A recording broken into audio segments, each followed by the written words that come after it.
اعوذ باللہ من الشیطان الرجیم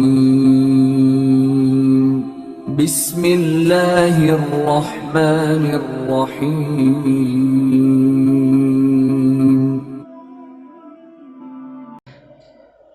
آقا کریم علیہ الصلوۃ والسلام کے صحابہ کرام میں ایک صحابی کا نام میں آپ کو سناؤں۔ صحابی کا نام ہے ابو مسلم خولانی رضی اللہ تعالیٰ عنہ، اور یہ صحابی رسول ہیں۔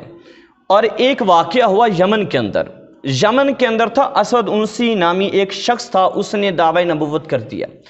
اس نے دعوی نبوت کیا اور دعوی نبوت کرنے کے بعد لوگوں کو قائل کر رہا تھا، تو کسی نے کہا کہ آپ لوگوں کو قائل کر رہے ہیں نا، ایسا کیوں نہیں کرتے کہ ایک صحابی رسول ہیں اس کو قائل کریں، جب وہ مان جائیں گے نا تو ساری مان جائیں گے۔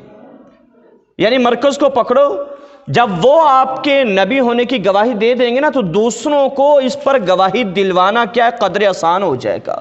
ان کا اس کو پکڑ کر لائے گا۔ اب کمال دیکھیے، ایک ہوتا ہے نا بھی مقابلہ کرنا، مقابلہ کسی کو کسی کے مقابل رکھنا، وہ حضور کے مقابلے میں کسی کو رکھتے ہی نہیں تھے، کہہ رہے یہ مقابلہ ہو ہی نہیں سکتا۔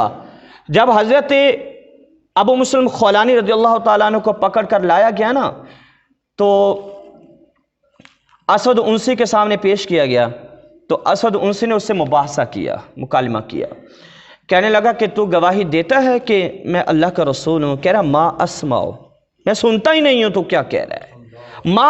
کیوں؟ انہیں کہا مقابلہ کیسا، یہ تیرا سوال ہی نہیں بنتا کہ تو کہاں اور میرے آقا کہاں۔ کہنے لگا کہ انہوں نے کہا کہ تو یہ مانتا ہے کہ میں اللہ کا نبی ہوں؟ کہہ رہا ما اسمعو، مجھے سنائی نہیں دیتا، تو کہتا کیا ہے؟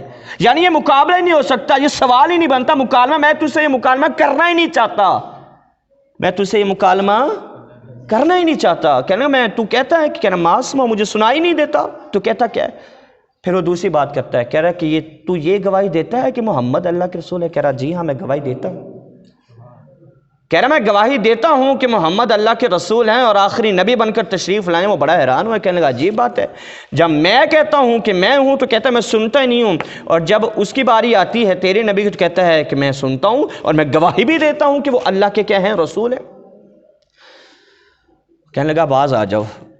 کہنا باز کیا آ جاؤں؟ کہہ رہے کہ پھر گواہی دیتا ہے کہ میں اللہ کا رسول ہوں؟ کہنا میں آسماؤ، میں سنتا ہی نہیں ہوں۔ تو جب وہ بالکل لاچار ہو گیا نا کہ آپ کسی طریقے سے بھی اس بات کو ماننے کے لیے تیار نہیں تھے، تو پھر کیا ہوا، اس نے نا لوگوں کو حکم دیا کہ لکڑیاں اکٹھی کرو۔ اب لکڑیاں اکٹھی کرنے لگ گئے اور بہت زیادہ لکڑیوں کا ڈھیر لگا، اس کو جلایا گیا، اور آگ اتنے لگی آسمانوں سے جو شعلے تھے نا وہ آسمانوں سے باتیں کر رہے تھے۔ جب شعلے آسمانوں سے باتیں کر رہے تھے تو ابو مسلم خولانی رضی اللہ تعالی عنہ کو نا کسی ذریعے سے آگ میں ڈال دیا گیا۔ جب آگ میں ڈالا گیا نا تو اللہ تبارک و تعالی جس کو بچائے اس کو کوئی بھی مار سکتا نہیں۔ حضرت ابو مسلم خولانی رضی اللہ تعالی عنہ، مورخ نے لکھا، اسی طریقے سے آگ میں جا کر بیٹھ گیا جس طریقے سے حضرت ابراہیم علیہ السلام نہیں جا کر بیٹھے تھے۔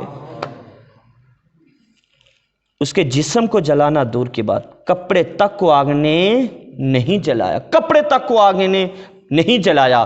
اور جب انہوں نے دیکھا کہ ابو مسلم خولانی بالکل آرام سے سکون کے ساتھ بیٹھے ہوئے نا، تو اب لوگ اس کو کہنے لگے اس کو باہر نکال، اس کو باہر نکال، نہیں تو لوگ تجھے گالیاں دیں گے۔ اب وہ کہنے لگا کہ معافی مانگتے ہیں، باہر آ جاؤ۔ کہنے نہیں میں ٹھیک بیٹھا ہوا ہوں۔ وہ لوگ کہتے ہیں کہ باہر آؤ، کہنے نہیں میں ٹھیک بیٹھا ہوا، کسی طریقے سے باہر آئے۔ تو اب لوگ اس کے اوپر لوگوں کہنے لگے کہ اب یہ کیا معاملہ ہوا؟ تو اس نے نا اسود انسی نے نا اپنے بندوں کہا کہ اس کو نا باہر بھیج دو یمن سے، یہ تو ہمارا مقام نیچے گرائے گا جو ہمارا پاس ہے۔ جب باہر بھیجا گیا نا ان کو، تو مدینہ قریب ہی تھا پھر یمن کے۔ مدینہ پاک جب وہ پہنچے، عرب کا علاقہ شروع ہو جاتا، مدینہ شریف پہنچ کے مسجد نبی میں داخل ہوئے، تو ہر ملک کا ایک لباس علیحدہ ہوتا ہے نا، تو حضرت عمر فاروق رضی اللہ تعالیٰ عنہ تشریف فرما تھے دروازے پہ، مسجد نبوی کے دروازے پہ، اور اس کو دیکھا وہ آ رہے ہیں، تو آپ نے دیکھا تو آپ پہچان گئے کہ بندہ مدینے کا نہیں ہے، وضع قطع سے پہچان گئے کہ یہ بیر سے آیا، یمنی لگتا ہے۔ بہرحال انہوں نے نا حضرت ابو مسلم خولانی نے مسجد نبی شریف کے دروازے پر اپنی سواری باندھی اور اندر پہنچ گئے. اندر جا کر نماز ادا کی تو حضرت عمر فاروق کو نا جستجو ہونے لگی. خبر پہنچ چکی تھی کہ یمن کے اندر یہ واقعہ ہو چکا, تو جستجو ہونے لگی کہ آپ فرمانے لگے کہ لگتا تو یمنی ہے, اس سے پوچھتا ہوں کہ یہ واقعہ ہوا ہے. جب آپ وہاں پہ پہنچے, وہ بندہ نماز پڑھ رہا, نفل پڑھ رہا, فارغ ہوئے تو آپ نے نا اسے مخاطب کر کے کہا السلام علیکم, دعا سلام ہوئی, اور بعد میں پوچھا ایک بات بتاؤ کہاں سے؟ کہا یمن سے ہوں.